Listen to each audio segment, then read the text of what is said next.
ఉమ్మడి నెల్లూరు జిల్లా వెంకటగిరి గురుకుల బాలికల రెసిడెన్షియల్ పాఠశాల ఎదుట విద్యార్థుల తల్లిదండ్రులు పెద్ద ఎత్తున ఆందోళన చేపట్టారు.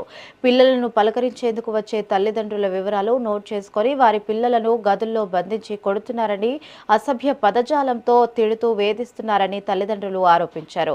క్రమశిక్షణ పేరిట విద్యార్థులను తీవ్ర హింసకు గురిచేస్తున్న పాఠశాల సిబ్బందిపై, మీడియా ప్రతినిధులపై కూడా దాడులకు తెగబడడం దుర్మార్గమని ఆగ్రహం వ్యక్తం చేశారు. రెసిడెన్షియల్లో జరుగుతున్న అన్యాయాలపై జిల్లా అధికార యంత్రాంగం తక్షణమే స్పందించి విచారణ జరపాలని డిమాండ్ చేశారు.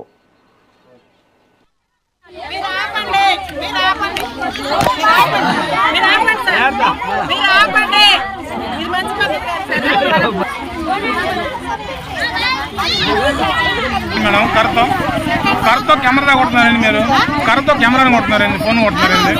అవును చెప్పండి, కర్రతో కొడితే కర్రకి ఎవరు కొడుతున్నారు? కొట్టి హక్కు ఎవరు ఇచ్చారు మీకు? మీడియాని కొడతారా మీరు? మీడియాని కొడతారా మీరు? మీడియాని కొడతారా?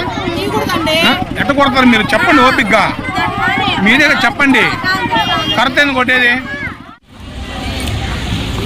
లాక్ ఓపెన్ చేశారు, మళ్ళీ లాక్ చేసేసారు. ఆమె మాత్రం వెళ్ళిపోయింది లోపలికి. ఒక టీచర్ వచ్చారు, ఆమె లోపలికి వెళ్ళిపోయింది. బస్సు కోసం లోపల నుంచి ఎవరు రాలేదు. అక్కడ నుంచే వాళ్ళు పంపిస్తున్నారు. ఎవరు పిల్లలు వచ్చారో, ఎవరు పేరెంట్స్ వచ్చారో నేమ్స్ రాసుకోరండి, వాళ్ళని అలో చేస్తాము అని. అంతేగాని ఒక టీచర్ కూడా గేట్ దగ్గరకు వచ్చి ఒక మాట కూడా మాట్లాడుతున్నారు. జస్ట్ నేమ్ రాసుకున్నారు, పాప పేరు రాసుకున్నారు అంతే. పేరెంట్స్ వచ్చారు, వాళ్ళ నేమ్స్ రాసుకున్నారు. మేము వెళ్ళిపోయిన తర్వాత వాళ్ళకి పనిష్మెంట్ ఇస్తున్నారంట. మీ పేరెంట్స్ ఎందుకు వచ్చారు మిమ్మల్ని చూడడానికి అని.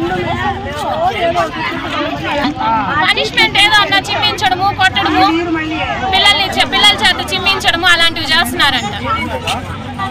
ఎందుకు వచ్చారు అని చెప్పి వాళ్ళ నేమ్స్ రాసి ఎవరెవరు పేరెంట్స్ వచ్చారో వాళ్ళ పిల్లల్ని పిలిచి పనిష్మెంట్ ఇస్తున్నారంట.